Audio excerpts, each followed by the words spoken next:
Shalom. Salam sejahtera di dalam kasih Tuhan kita Yesus Kristus. Berapa banyak saudara percaya mujizat masih berlangsung sampai hari ini? Ya, kita percaya karena satu hal, Allah kita tidak berubah. Manusia berubah, Allah tidak pernah berubah.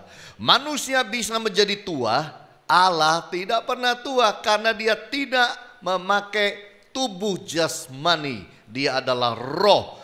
Allah itu luar biasa. Dan kalau saudara percaya mujizat masih berlangsung, saya ingin cerita mengenai satu kisah terjadi di Amerika Serikat, di West Virginia, di mana ada sebuah gereja bernama Freedom Ministry Church yang bulan lalu, bulan Maret itu mengalami terbakar. Ketika terbakar itu betul-betul apinya kemana-mana, sehingga pemadam kebakaran tidak cukup datang dari satu stasiun, tapi pemadam kebakaran, mobil pemadam kebakaran datang dari beberapa stasiun untuk mencoba rame-rame mematikan api tersebut.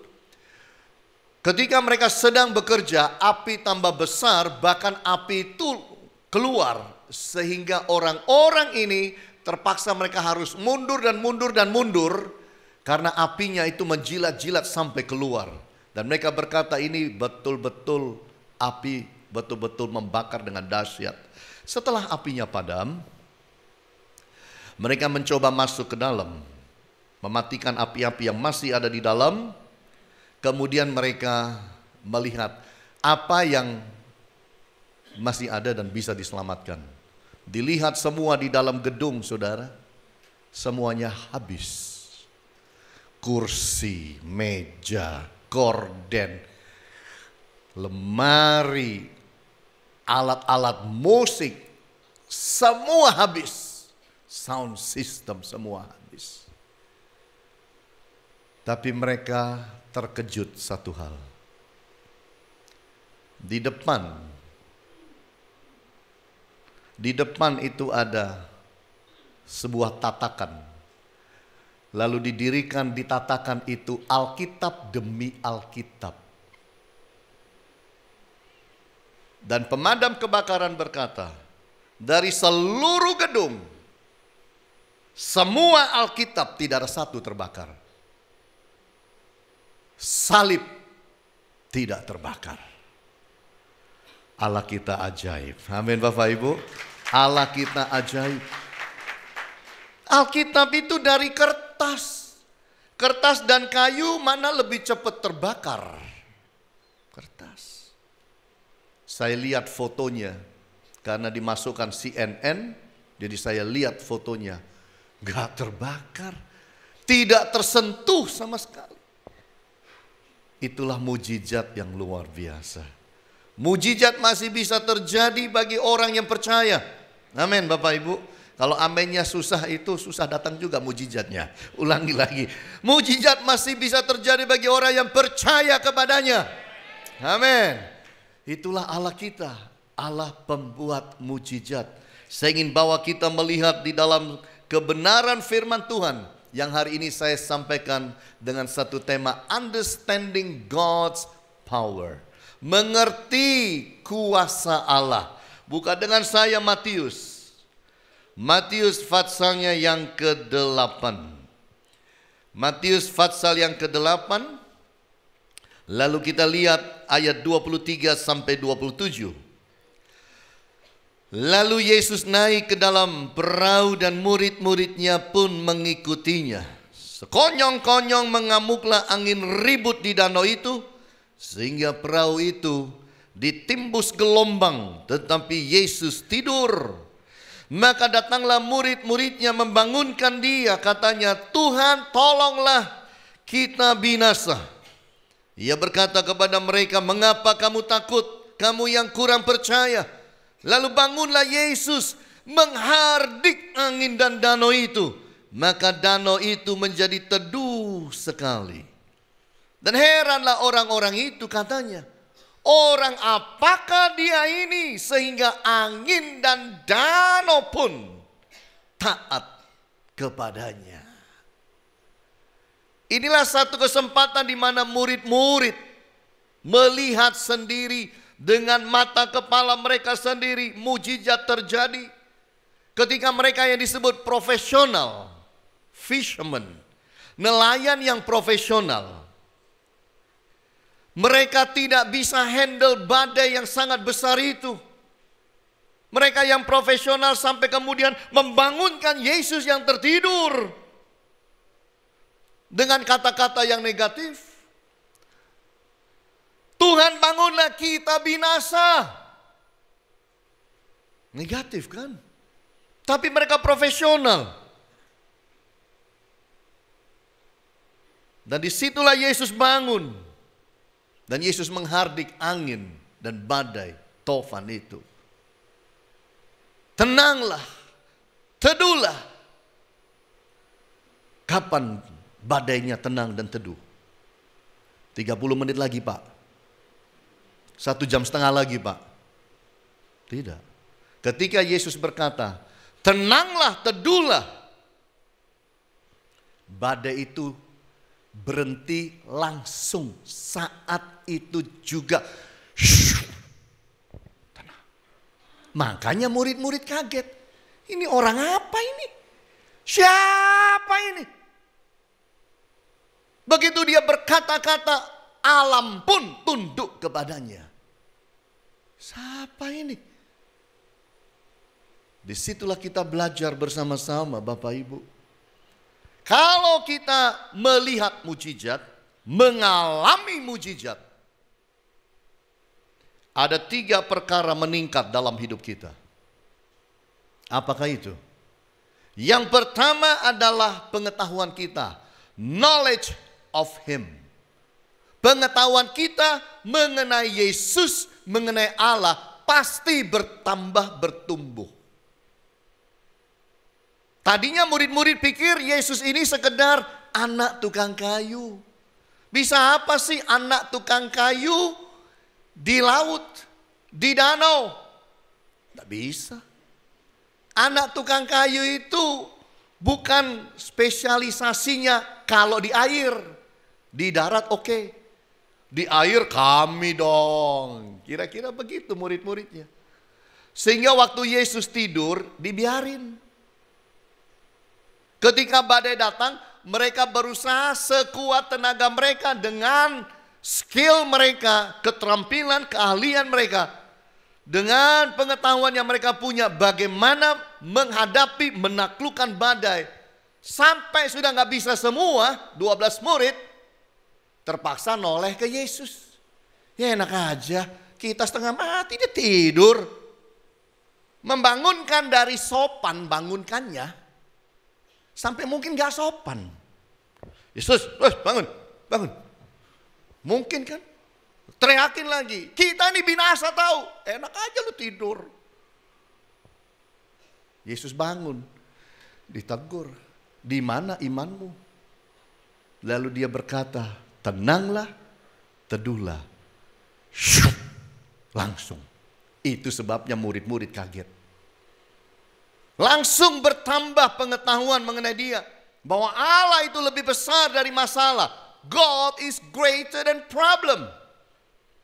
Masalah begitu besar, gak pakai apa-apa dia. Dia sekali ucap, tunduk dan taat. Luar biasa dia. Langsung bertambah pengetahuannya. Langsung mereka meningkat pengetahuan mengenai Allah dan kuasanya dan keilahiannya. Bahwa tidak ada yang tidak mungkin untuk dia. Nothing is impossible for him. Di mana di dunia ini orang bisa perintahkan alam. Bisa perintahkan badai, bencana alam. Saudara tahu yang namanya perusahaan-perusahaan asuransi jiwa. Atau perusahaan-perusahaan asuransi general insurance. Mau yang sudah 100 tahun, mau yang sudah 150 tahun. Kalau saudara ikut mengasuransikan gedung saudara, apapun yang saudara miliki, ada klausul berkata, kami nggak bayar kalau itu karena bencana alam. Apa artinya? Sehebat-hebatnya sebuah asuransi, kalau berhubungan sama bencana alam, angkat tangan. Biarpun usianya udah 150 tahun. Kenapa? Itu hanya menunjukkan manusia tidak mampu menghadapi bencana alam. Mencegah bisa, tapi kalau dia datang, ya dia datang. Tapi nothing is impossible for him. Universe obeys him. Alam, dunia kita mentaati perintahnya. Kok bisa Pak? Lah dia yang ciptakan. Gimana dia nggak nurut? Yang menciptakan Allah sendiri. Saya pernah lihat di YouTube sebuah video singkat, ada seorang Chinese dengan kolam ikan ditaruh di sini. Pendek sih, nggak tinggi nih. Jadi ikan banyak, ikan-ikan mas itu banyak. Saya kagum karena begini. Dia bilang, baris, bisa baris semua. Ikan loh bisa berbaris. Loh kok ciamik ya? Maju bareng-bareng, baris lagi. Belok kiri, belok. Dalam barisan loh, ikan loh Bapak Ibu kecil-kecil itu loh. Ikan emas itu. Belok lagi. Diam di tempat, diam. Mundur. Loh, ini orang kok hebat banget. Ikan bisa nurut omongannya. Kita kagum kalau ada orang bisa perintah seperti itu. Kalau lihat sirkus, lumba-lumba disuruh masuk lingkaran yang ada apinya, kita semua udah tahu. Lumba-lumba suruh nari, tahu. Lumba-lumba bisa bawa penjaganya itu seperti dia sedang naik jet ski, tahu kita. Tapi kalau orang perintah ikan, saya belum pernah tahu. Gimana ngomongnya, bahasanya apa, tapi real dan ada. Sampai saya lihat itu berkali-kali. Hebat banget nih orang. Yang itu kita terkagum-kagum. Gimana kalau Yesus berkata, tenanglah, teduhlah. Wow. Makanya murid-murid kagum. Ini orang siapa? Tadi kita udah kasar sama dia. Bangunin dengan kasar karena kita lagi histeris nih. Panik ini. Dan dia perintahkan itu. Begitu aja. Pulang dari danau. Naik dan meningkat pengetahuan mereka mengenai Yesus. Apakah saudara meningkat pengetahuannya mengenai Yesus? Apakah kemudian di dalam hidup ini, kalau saudara alami mujizat, pujian saudara, penyembahan saudara meningkat di hadapan dia? Orang kalau sudah mengalami mujizat satu aja, dia akan berubah hidupnya. Pikirannya itu, apa yang ada, pengetahuan mengenai Allah itu meningkat. Dan dia akan cinta firman, dan dia akan baca firman untuk gali lebih banyak lagi. Dan saya berharap ini terjadi dalam hidup saudara. Siapa mau alami mujizat? Yakin? Kalau kayaknya cuma separuh ya. Coba ulang lagi ya, siapa mau mujizat? Oke. Saudara tahu, kapan mujizat itu datang? Mujizat selalu datang waktu ada masalah. Siapa mau mujizat? Kok menurun ya? Mujizat itu nggak datang kalau nggak ada apa-apa. Mujizat itu adalah solusi terhadap masalah. Jadi kalau saudara memang punya masalah, saudara boleh minta mujizat kepada Allah. Amin. Yang kedua yang meningkat, kalau kita mengalami mujizat atau melihat mujizat adalah iman kita. Faith in Him. Meningkat iman kita. Ketika tadi ada masalah, iman murid-muridnya itu turun, makanya ditegur. Mengapa kamu takut, kamu yang kurang percaya? You of little faith, kamu yang imannya kecil. Tapi ketika sudah mengalami mujizat, iman murid-muridnya itu juga meningkat. Orang kalau ngalamin mujizat dalam hidup, ini yang akan terjadi. Percayanya dia kepada Allah meningkat. Trust His power. Percayanya dia kepada Allah pasti meningkat. Satu kali ngalami mujizat, itu akan terjadi peningkatan. 2 kali mengalami mujizat akan meningkat lagi. Dan itu baik. Kita bahkan akan menjadi orang yang percaya kepada karakternya. Trust His character. Ketika Yesus menghadapi badai itu, dia yang dia tegur adalah imannya. Tidak tegur yang lain. Kenapa bawa aku ke sini? Gimana sih kamu pengalaman hidupnya selama ini? Enggak ada. Yang Yesus tegur hanya iman, yang lain dia tidak pikirkan. Karena dia baik. Setelah dia membuat mujizat itu terjadi, alam tunduk kepada dia. Yesus tidak marahi lagi. Alkitab sudah nggak catat lagi. Udah cukup itu jadi pembelajaran. Yang dilihat, yang didengar, yang dialami, itu sudah cukup menjadi pelajaran untuk mengangkat iman mereka. Bagus itu. Jadi nggak apa-apa kalau saudara minta mujizat. Kalau lagi punya masalah minta mujizat nggak apa-apa. Minta aja. Karena free of charge. Gratis loh mujizat itu. Datang karena saudara punya iman. Tapi kalau saudara tidak punya masalah, lalu engkau minta mujizat, sebenarnya yang datang duluan apa? Masalah. Masalah datang dulu, baru mujizatnya datang.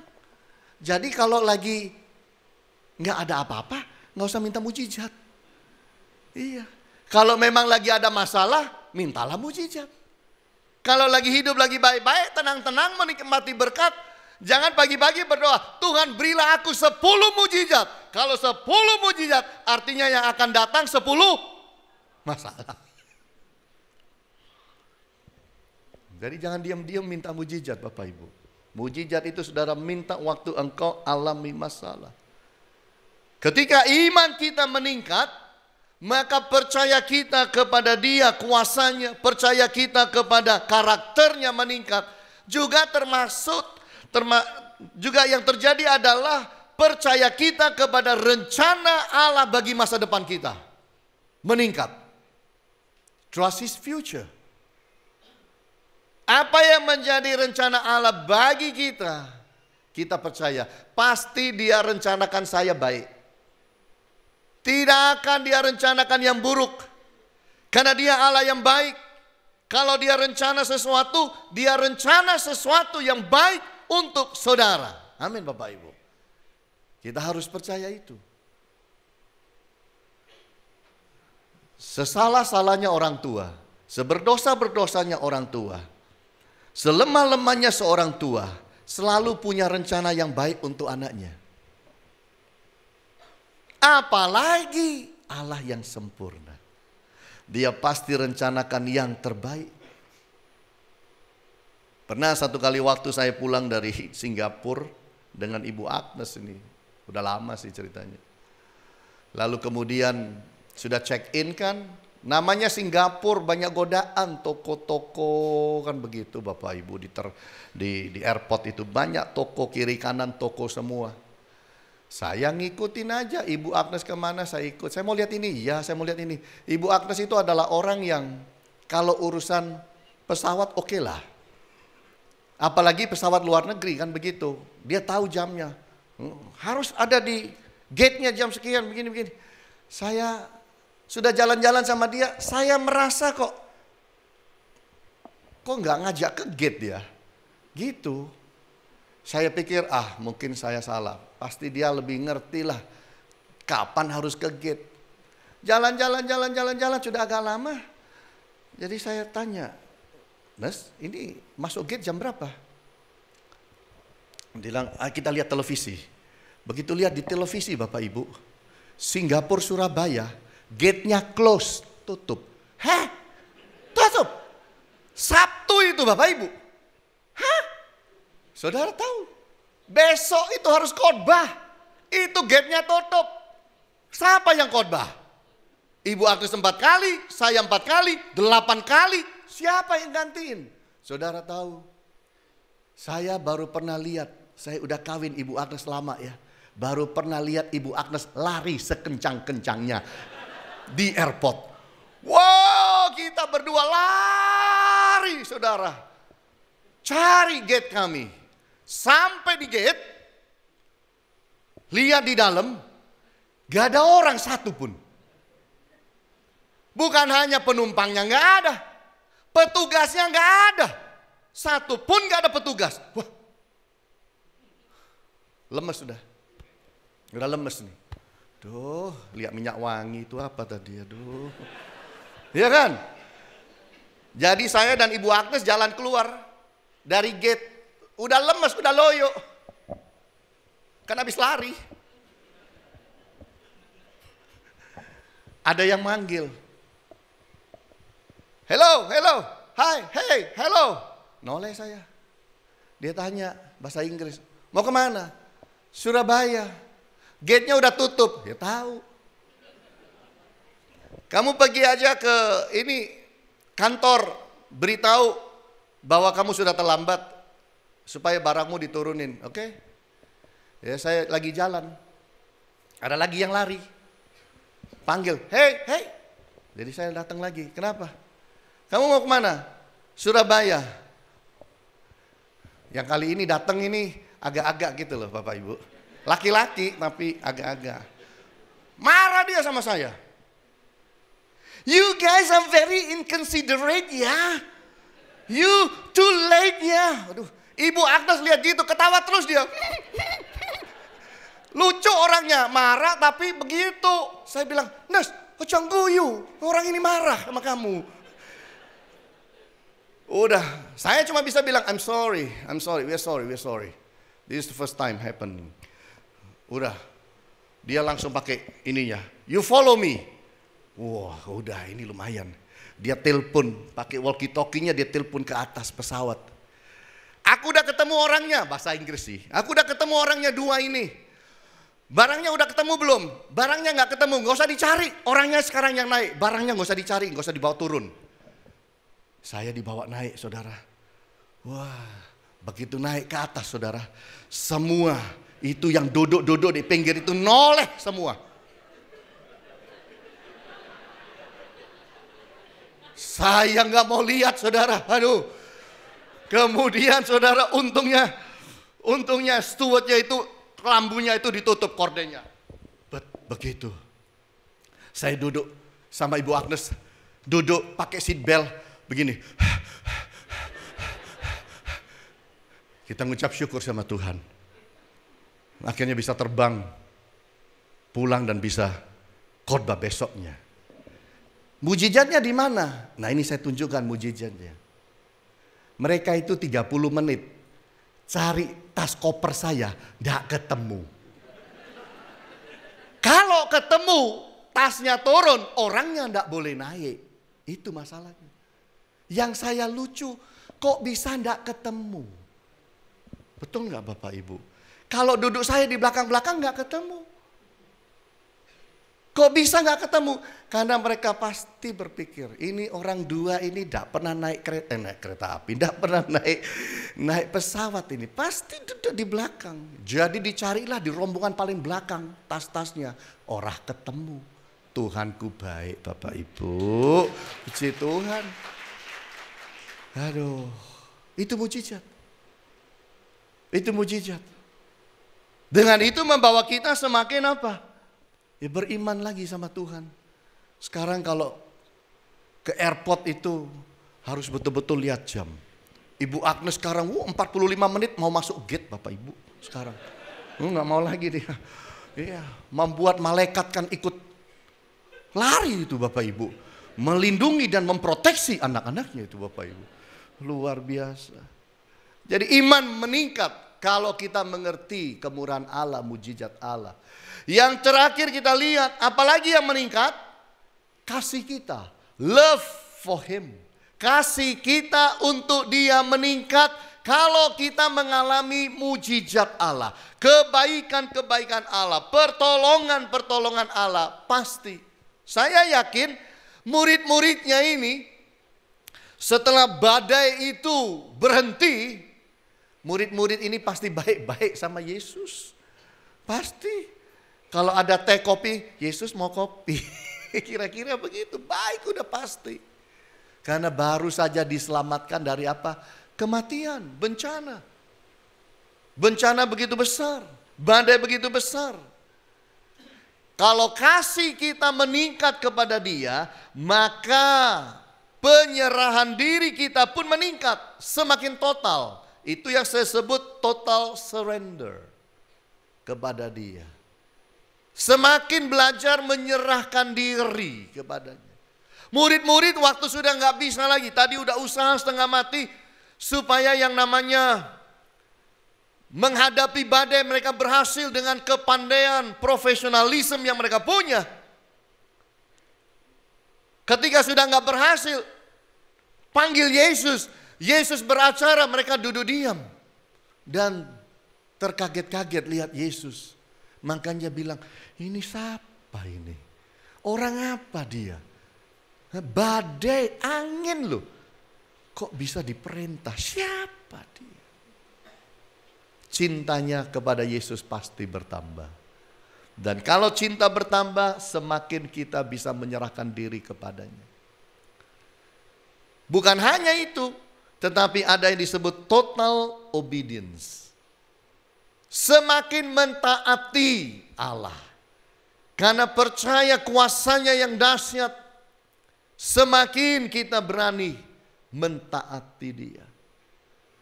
Bahkan yang lebih dari itu adalah total sacrifice. Kita akan berani berkorban lebih lagi untuk Kristus. Karena tahu bahwa Dia Allah yang baik dan benar. Ada yang namanya ahli strategi perang. 2 orang. Tahun 96 memberikan nasihat kepada Amerika. Dikatakan bahwa kalau perang, orang 2 ini namanya Harlan Uliman dan James Wade. 2 orang ini penasihat perang bilang begini, kalau mau perang, Amerika kalau mau perang, itu harus betul-betul show of force-nya itu habis-habisan. Jadi kalau satu kota kecil, mau perangi satu kota kecil, satu negara kecil, jangan keluarkan cuman 3 jet tempur. Kalau punya 100, keluarin 100. Kalau punya tanknya itu 300, 500, 1000, keluarin semua. Betul-betul show of force. Kenapa? Musuh lihat begitu banyak, langsung berubah pikiran. Udah gak usah perang wes. Cari jalan damainya gimana ya. Jadi kita gak buang-buang peluru. Gak habiskan berhari-hari. Karena apa? Tahu negara kecil. Tapi kalau didatangi dengan show of force-nya sangat luar biasa. Massive. Luar biasa.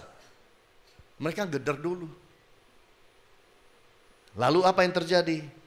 Bisa menyerah. Bisa minta damai. Bisa tidak jadi perang. Dan itu dikatakan apa yang mereka ajarkan itu dipakai. Makanya show of force itu selalu. Indonesia pernah show of force ketika membeli peralatan baru. Zaman tahun 90 lebih Bapak Ibu. Wah, apa aja dipamerin, keluar di televisi. Australia mencak-mencak waktu itu. Apa-apaan Indonesia ini? Oh, kita cuma beli kok, cuma dipanasin doang. Tapi sananya udah, nah show of force namanya. Allah waktu kita berdosa, Allah bisa datang dengan show of force-nya sangat luar biasa. Tapi Yesus tidak lakukan itu kan. Ketika manusia berdosa, Yesus datang dan lahir di kandang dari perawan Maria. Baik-baik naik ke atas kayu salib, mati buat kita, tebus dosa kita. Gak pakai show of force macam-macam. tapi dia pakai kasih. Di dalam hidup saudara dan saya, kita patut mengucap syukur kepada Kristus yang sangat luar biasa. Bahwa dia bisa datang dan dia menghakimi kita, dia dengan standar-standar sorga, habislah kita. Tapi dia datang dengan kasih. Itulah yang membawa kita akan selalu hidup mengasihi dia. Kalau sudah berat hidup ini, ingatlah dia sudah tanggung semua di atas kayu salib buat saudara dan saya. Kasih kita lah yang harus selalu meningkat di dalam hidup ini. Hari ini kita belajar understanding God's power. Kalau kita mengerti kuasa Allah, knowledge kita, pengetahuan kita mengenai dia meningkat.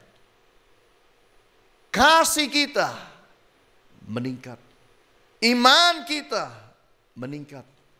Dan kita akan belajar hidup itu setia kepada dia. Sampai hari ini Allah masih lakukan mujizat. Percayalah itu. Dan kalau kita mengalami persoalan yang sifatnya impossible, dia jagonya. Dia jagonya. Dia ahlinya untuk menolong kita. Kita buka hati kita, minta pertolongan dia, supaya mujizat dikirim tepat pada waktunya. Tuhan Yesus berkati kita semua. Haleluya. Amin.